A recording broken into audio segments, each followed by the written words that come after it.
So, hello everyone, and welcome back to STW Sports. I'm host Samuel Wright, joined by Southampton fan Dan Hargreaves. Well, welcome Dan. And firstly, we're going to ask about Southampton's start to the season. How have you found it so far? 1 point from 2 games, but a pretty encouraging performance yesterday against Manchester United.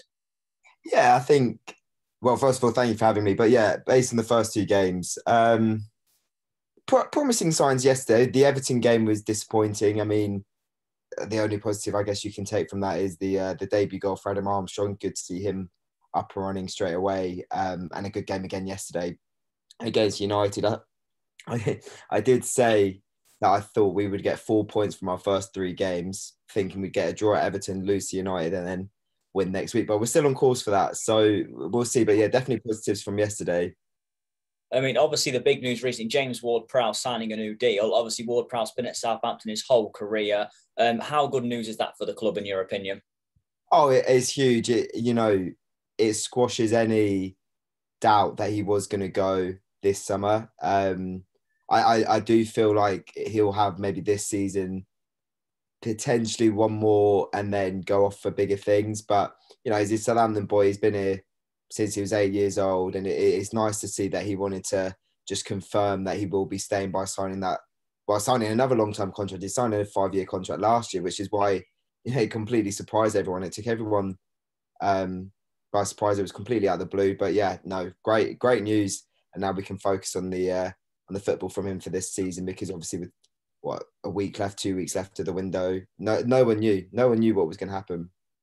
Another player who looks very encouraging is 18-year-old Tino Livramento. I think that's how you say his name. But yeah, yesterday against Manchester United, a fantastic game. Looks like he's got a real bright future at the club. What are your thoughts on him going forward? Yeah, I mean, he's taken everyone by surprise, to be honest with you. We brought him in for 5 million from Chelsea's academy. I don't think many people had heard of him, besides the fact that he was Chelsea's Academy Player of the Year last year.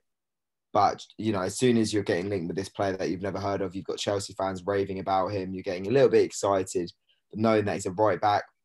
Kyle Walker-Peters, he's been brilliant for us since he joined from Spurs. Had a really good year last campaign. So there wasn't really much thought for the short term. But then, he started against Everton. That was a complete surprise. No one saw that coming. Benching Walker-Peters, who, like I said, has been brilliant in a Saints shirt for the most part. And then, yeah, again, yesterday it was unbelievable, to play that sort of game against that sort of side at that sort of age. It was mental, and it's I guess it's a credit to Chelsea. It's a credit to Ralph for, seeing very little of him, but obviously seeing enough. And, it's a credit to Tino. But yeah, it's the concern now is, how do you play Tino Livramento and Kyle Walker-Peters? Because I think most Saints fans would still rather see Walker-Peters in there just based on experience and past play. But there are suggestions that Livramento could maybe play as a right winger, right midfield, of a 3. So yeah, very exciting times for him. And, we've clearly got a gem already. In terms of memories at Southampton, do you have any that stand out in your personal opinion over the years? Yeah, of course. I mean, the promotion was a big one. The promotion to the Premier League, that was a big deal for the football club, especially given that it was back-to-back promotions, having been in League One the year before. And then the run in Europe. Well, the whole time under Pochettino and Koeman, getting to Europe, playing in the Europa League, going to Inter Milan, beating Inter Milan at home, getting to the League Cup final that year as well. A couple of FA Cup semi-finals in there as well. Since this last decade has been for the most part a successful decade for Southampton. It's been enjoyable, of course. There have been a few dark times. There was obviously the Pellegrino season when we almost got relegated. Haven't been great in the Premier League in a couple of the seasons since then either. Last year had a really poor second half of the campaign. But for the most part, yeah, in Europe, promotion, couple of FA Cup semi-finals, a League Cup final. They're the days we remember. So in terms of favourite play, you've had a few good players the last decade or so, Southampton, as you mentioned, but have you got a standout favourite? I think it's a real hard one. I think there've been some real good players. We've had players like Ricky Lambert who've been loyal to the club, but then the way he left was slightly disappointing, but he's still involved with the football club on the outside. And then you've got players like Dusan Tadic, Virgil van Dijk, Jay Rodriguez was a club favourite. Stephen Davis was a club favourite. You know, Sadio Mane was a big name for us for 2 years. I really enjoyed Dusan Tadic when he was at the club. I don't know what it was, you know, because there were 2 seasons out of the 4 where he was dreadful, and then another 2, or not dreadful, that's harsh, but he wasn't nearly as good as another 2 seasons where I remember that 15-16 campaign, he was like one of the top assisters in the entire league. I really enjoyed him. I don't know what it was. I just thought he had a bit of swagger about him. Virgil van Dijk, of course, as well. But yeah, we'll go with Tadic. So what about a goal of Southampton? Obviously, you've scored some big goals in the last decade, as we mentioned as well. You got a standout goal, maybe in terms of memory and quality? In terms of memory, I'd probably say Shane Long at Liverpool to send us to the League Cup final. That was a big deal for the football club. Obviously, it was a good breakaway. In terms of technique and the goal itself, I'd probably say Sofiane Boufal against West Brom. If you remember the individual goal where he picked up in his own half and dribbled across the whole pitch, that was an unreal goal. Cuco Martino against Arsenal, that's up there. I'd say Boufal in terms of technique, but overall, it's got to be the Shane Long goal for me.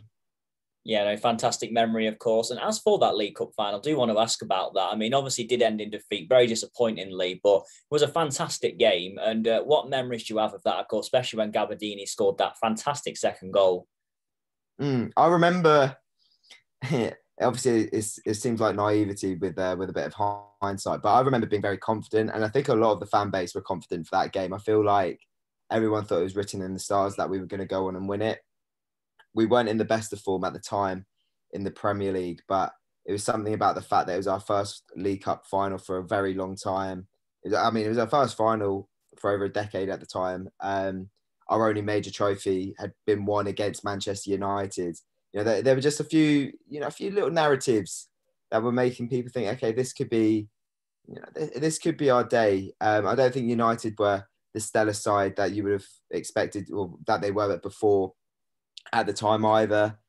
But yeah, I just remember on the day being really confident, and then being 2-0 down so quickly was a big blow. And then to come back was spectacular. And then it looked like we were going to go on and win it. And then the way it ended with the last minute Ibrahimovic goal, I mean, that was tough. That was really, really tough to take. And that's the thing. I think everyone just wanted a performance, and you know, they had their fingers crossed that it would end up in a win. But the way we played was magnificent on the day, and it definitely warranted, you know, a trophy at the end of it. Yeah, obviously as well, Ralph Hasenhüttl took over the club a few years ago now, 2018, I believe, in December. It's fair to say he's had a bit of a mixed time at the club, really, but overall, though, some good memories as well in there. How do you assess his time there so far? Yeah, I think overall, I think he definitely came into the club at a very tricky time, you know, on the back of a really poor season. And then, you know, things just didn't go the way the board would have liked with Mark Hughes. I think on reflection, they've admitted in the past that it was the wrong call to give him a 3-year contract. You know, fair play. He kept us up. He did brilliantly for the final couple of games when he took over from Maurizio Pellegrino, but the club should have never given him that 3-year contract. But obviously Ralph came in, difficult time, kept us up. That was the only thing we were looking to do. You know, we didn't want any sort of cup run. We weren't going to be pushing for top half after, you know, him coming in. It was always about survival. The season after that, obviously a very difficult start, but the way we, you know, played in the second half of that season showed exactly what a Southampton team can be under Ralph Hasenhüttl. But I think as well, there's been a bit of a feeling where, you know, he's been the right man at the wrong time. I feel like at the moment, definitely it feels a bit like that, where we can see that he can get a team playing excellent football, but at times he's shown a bit of naivety. But I think the main thing that's frustrated Saints fans is the lack of financial backing. He hasn't really had too much money to go and spend. There's definitely a handful of players in that squad that, you know, if he had the choice, you know, he'd be binning out completely and replacing with 20-30 million pound players, which, you know, in a position where now we're behind. You know, you look at teams like Leicester, where we were on level pegging with them, if not ahead of them we're definitely ahead of them before they won the league, and now they've gone on ahead. Everton are a bit like that as well. West Ham definitely, you know, getting into Europe last year. So I feel like overall it's been good. It's been better than good, but I do feel like it could have been better. And I do feel like if there's a tricky start to the season and, we find ourselves lurking around that relegation zone at Christmas, I would fear for him. So in terms of atmosphere, I mean, obviously St Mary's would have had a few great days in the past, 10 years, as we've mentioned. But have you got a standout atmosphere you remember really as a Southampton fan that, gives you goosebumps? I think when we played Inter Milan at home and beat them 2-1, that was special. That I think that's probably the best atmosphere I remember at St Mary's. It's a massive night for the football club. We came from behind. The nature of the game. We coming from behind to win.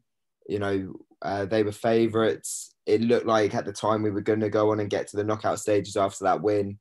It was a huge result for the football club. So I'd say that, and it was a great occasion. So I'm not sure if you'll be too young for this, Dan, but I mean, games against Portsmouth. Do you have a favourite? I know you played them in the cup recently, but do you have a standout memory if it's not that cup one? No, it's got to be it's got to be the cup one for me in my lifetime anyway. I feel like when we were in the Premier League, just towards the latter stages before we were relegated, we weren't really getting much against Pompey, but and then we played them twice in the Championship. The year we went up and the year they went down, 2 draws. The Billy Sharp goal is a good memory. The both of them. But yeah, I'd say the 4-0. I mean, to beat your local rivals 4-0, regardless of the fact that we're 2 leagues apart, that was a good night. That was a very good night, and a result we still remember quite fondly. I mean, in terms of the season, then, where do you think Southampton will go this season? What's your optimism as a Saints fan? This is the first season out of 9-10 that we've been back in the league where I've had no clue. It really could be anything, to be honest with you, mate. It could be a top half push. It could be comfortable mid-table. It could be fighting relegation. It could be finishing bottom. I think Saints will survive relegation. I do feel like there are going to be 3 teams worse than them. I think they could be a surprise this year, but I don't know. Maybe naturally as a pessimist, I'm not expecting too much. I'm going to say we're going to finish between 13th and 16th. I don't think we're going to make that push for the top half, but I do think we'll beat relegation and we'll kind of finish around that mid-table area. So do you have an exact position maybe? Or I'll say 14th. I'll say we go one better than last year. Fair enough. And another question, interesting one. Who are you expecting to finish as the top scorer this season? Maybe out of Armstrong and Adams. Who are you expecting to back? I think it will be between those two. I'm gonna back Adam Armstrong. That might be a big call based on the fact that this is his first proper season in the Premier League. He was at Newcastle for a bit, didn't really do anything when he was there, and he's new to the football club. But from what I've seen already, he suits the system perfectly. He's a pacey striker, good finishing. And he suits that press really, really well. Works hard.